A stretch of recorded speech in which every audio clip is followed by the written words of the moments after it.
Merhaba, yeni bir videoya hoş geldiniz. Bu videoda takipçilerim tarafından istenen bir konuyu işleyeceğim. Soru şu, klasik Türk musikisi döneminden beri bilinen Acemler ve Hindular kimdir? Buna ilave sorular, Acemler ne zaman yaşamışlar? Acemler Fars asıllı mıdır? Acemler hangi tavırda müzik yapmışlardır? Osmanlı tarzı mı, İran tarzı mı? Acemlerin hiç Türkçe besteleri yok mu? Varsa hangi Türk ağzını kullanmışlar? Müzisyen Acemlerin kastedildiği ilk kaynaklar hangileridir? Kaynaklar kaçıncı yüzyılda yazılmıştır?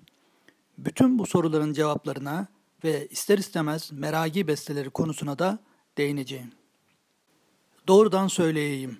Bugüne kadar bilinen müzik tarihi kaynaklarımızda bu kişilerin kimler oldukları konusunda netlik yoktur. Ancak elimizde ne tür bilgiler olduğunu ortaya koymamız gerekiyor.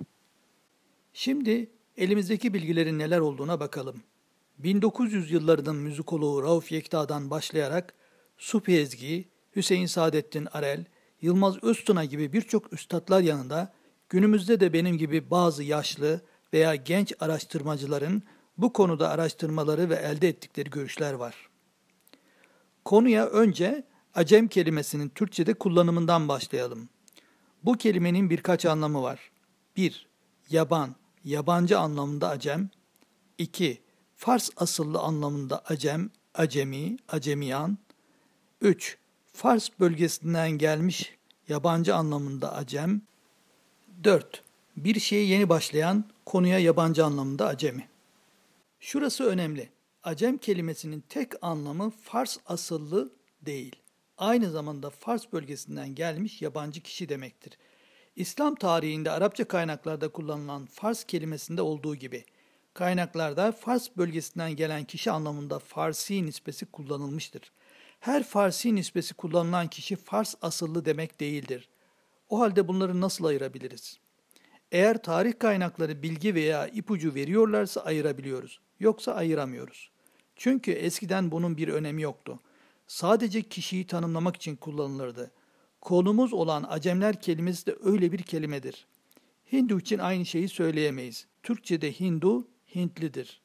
Oysa orada da Türklerin var olduğunu biliyoruz. Bu gerekçelerle Hafız Post ve Kantemiroğlu'ndan beri Acemler ve Hindular kelimeleri aynen kullanılmaya devam edilmiştir. Herhangi bir anlam kaymasına sebep olmamak için hala aynen kullanmaya devam ediyoruz. Bu giriş bilgisinden sonra şimdi bu kelimelerin görüldüğü müzik tarihinin ilk kaynaklarından söz edebiliriz.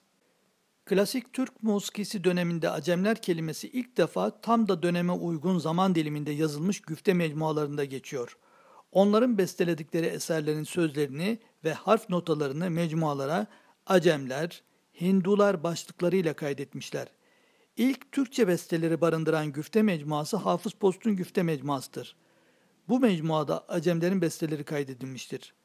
Onun 1638'den sonra Enderun'da müzik eğitimi alıp bu eserleri öğrendiğini söyleyebiliriz.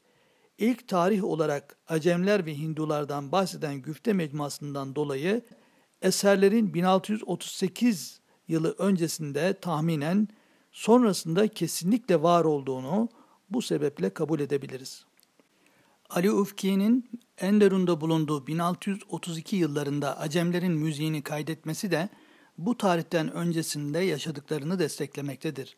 Dolayısıyla Acemler ve Hinduların kaydedildikleri zaman kesinlikle klasik Türk musikisi döneminin başlangıcıdır. Bazı müzik eserlerinin notalarını Kantemiroğlu vermektedir. Kantemiroğlu'nun eseri de 1690-1712 yılları arasında yazıldığına dair görüşler vardır. Bu, Ali Ufki'nin ve Hafız Post'un derlediği bilgilere göre daha geç bir tarihtir. Öyleyse Acemler ve Hindular klasik Türk musikisi döneminde mi yaşadılar? Acemler ve Hinduların yaşadıkları zamanla ilgili araştırmacıların birkaç görüşü vardır. 1. Yavuz Sultan Selim'in zamanında, 2. Kanuni zamanında 16. yüzyıl başlarında İstanbul'a gelmiş veya Bağdat fethinden getirilmiş olabilirler. Özellikle ünlü denizci Seydi Ali Reis'in Hindistan macerası bu görüşte etkili olmaktadır. 3.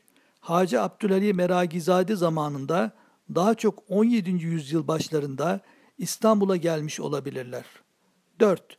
4. Murat zamanında 17. yüzyıl ikinci çeyrek ortaları İstanbul'a Bağdat veya Tebriz fethinden getirilmiş olabilirler. Bu görüşleri netleştirmek için tarih kaynaklarında bir bilgiye ulaşılmış değildir. 4. Murat zamanında Tebriz'den getirilen müzisyenlerle ilgili bir arşiv belgesi vardır ama bu kişilere Acemler dendiği bilgisi yoktur.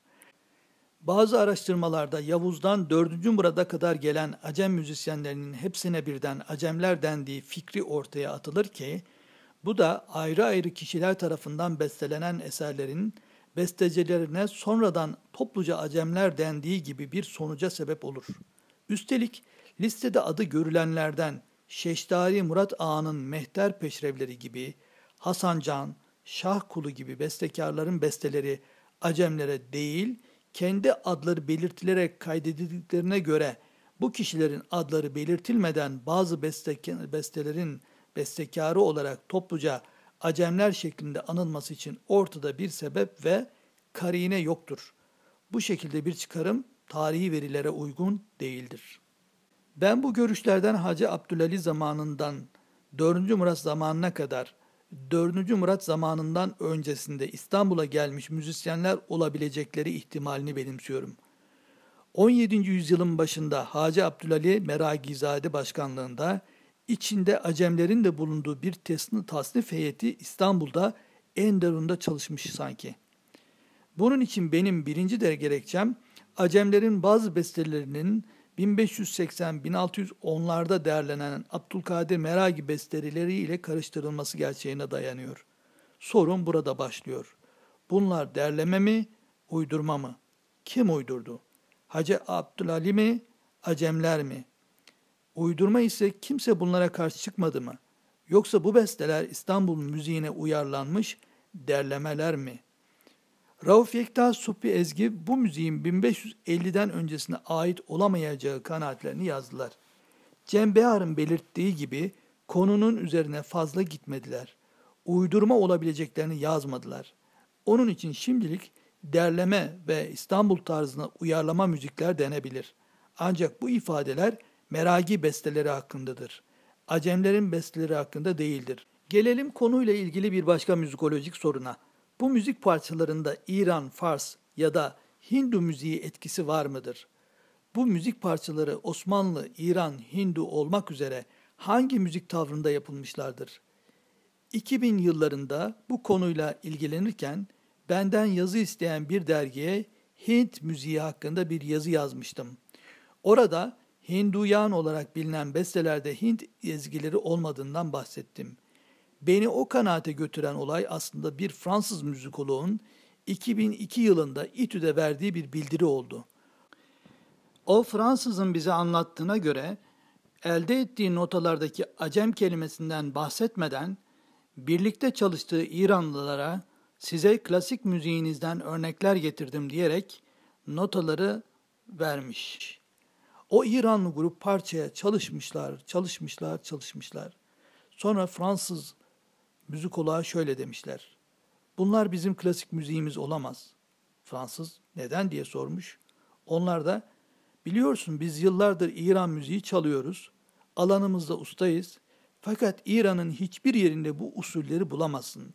Bunların İran usulleri olması imkansız deyince Fransız o zaman bu müziklerin bir İstanbul tarzı olduğundan emin olarak gelip bu sonucu bildirisinde bizimle İTÜ Konservatuvarı'nda paylaştı.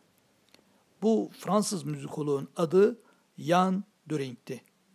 Ben de o sırada Hinduların müziği için aynı şeylerin olup olamayacağını araştırıyordum. Cevabı böylece bulunmuş oldu. İşin gerçeği bu. Acemler ve Hindular her kimlerse İstanbul'a gelip İstanbul tarzı müzik yapmış ve kendilerinin müzik alanında usta olduklarını Osmanlı Enderun Sarayı'nda adı bilinmeyen bir Osmanlı padişahının huzurunda bestelerini icra ile göstermişler, belki de Enderun'da ders vermişlerdir. Bu kişilerin birden fazla oldukları düşünülmektedir. Yani ortada bir grup çalışması var. Fakat bunun ne zaman olduğu, kaç kişi oldukları, nereden gelmiş oldukları ile ilgili net tarihi bir kayıt tutulmamıştır. Belki arşiv belgelerinde, belki bir gün bir ipucu bulunabilir. Bir başka soru. Acemler denilen grup hiç Türkçe sözlü müzik eseri bestelemişler midir? Acemler çoğunlukla İstanbul müziği tavrında Farsça sözlü müzik eseri bestelemiş olsalar da birkaç Türkçe Azeri ağzı, Tebriz ağzı veya Orta Asya ağzı denebilecek Türkçe sözlü besteler yapmışlardır. Kullanılan Türkçenin Osmanlı dışında hangi bölgeye ait olabileceği konusu henüz araştırılmamıştır, netleştirilmemiştir. Bu durum Acemlerin Türk asıllı olabilecekleri ihtimaline işaret etmektedir. Hinduların ise sözlü müzik eserlerinin olmaması onların sazende olduklarına işaret etmektedir. Bir bestenin Acemlere mi yoksa başka birine mi ait olduğunu nasıl anlayabiliriz? Acemlere ait Rast Devri Revan beste, çok güzel klasik Türk musikisi dönemi örneklerinden biridir. Eldeki nota verilerine göre bunu anlamak mümkün değildir. Yazılı eserlerdeki kayıtlardan hareket edebiliriz. Fakat kaynaklarda bazen aynı eserin farklı kişilerin adlarına yazıldığına rastlamaktayız. Acemlere ait bir eserin daha sonra bu eseri meşk ile öğreten Hafız Post adına kaydedilmesi gibi örnekler vardır. Güfte mecmualarından hareketle nasıl anlaşılabileceği ya da karar verebileceğine dair tek metodoloji tarafımdan önerilmiştir. Bu metot önerisi Yegah Musiki dergisinde 2020 yılında yayınlanmıştır. Acemler konusunda bulunabilecek arşiv belgeleri dışında yazılı kaynaklara dayanarak bir görüş sahibiyim. Verdikleri müzik örnekleri Kanuni döneminin usullerini yansıtmadığını, klasik Türk musikisi döneminin İstanbul tavrını yansıttığı için bu ikinci gerekçeyle bestelerin 1580'den sonra 1625 öncesinde bestelenmiş olabileceklerini düşünüyorum. Belki zaman biraz daha daraltılabilir. 4. Murat döneminde yaşamış olabilme ihtimallerini yedekte tutuyorum. Ama daha çok Hacı Abdülali'ye Meragi bestelerini derlemesinde yardımcı olan muhtemelen Safavilerden gelmiş, aynı zamanda Türkçe bilen müzisyenler olabileceklerini düşünüyorum. Hindular için kimse bir fikir ileri sürebilmiş değil. Onların da Acem müzisyenlerle birlikte hareket eden bir grup sazende müzisyen olabilecekleri düşünülüyor. İster Meragi adına, isterse Acemler adına olsun eldeki müzik örneklerinin klasik Türk musikisi dönemini yansıttığı kabul edilmektedir. İşte Acemler ve Hindu müzisyenler hakkında şimdilik bilinenler bunlar.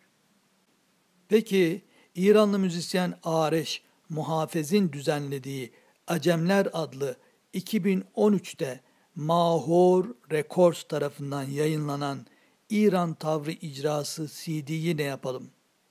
Ne yapacağız? Onlar da kendi köklerini Osmanlı kaynaklarında arıyorlar.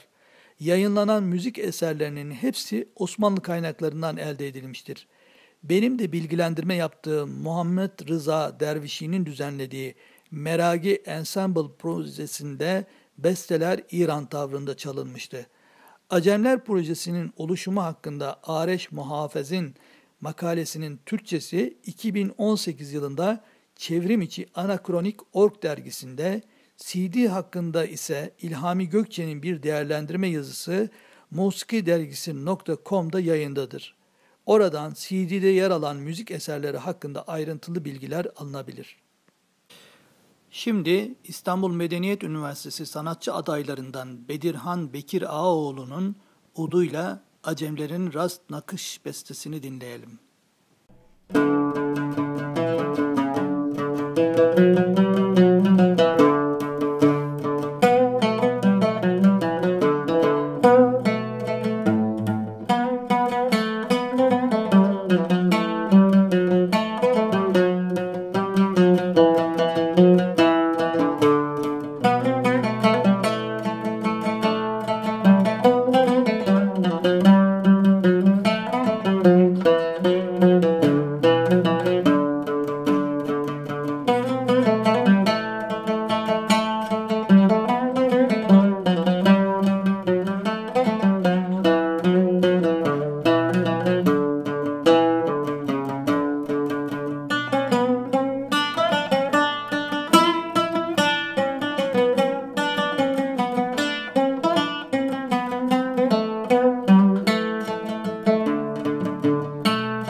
Müzik tarihinin bir başka videosunda buluşmak üzere. Hoşça kalın.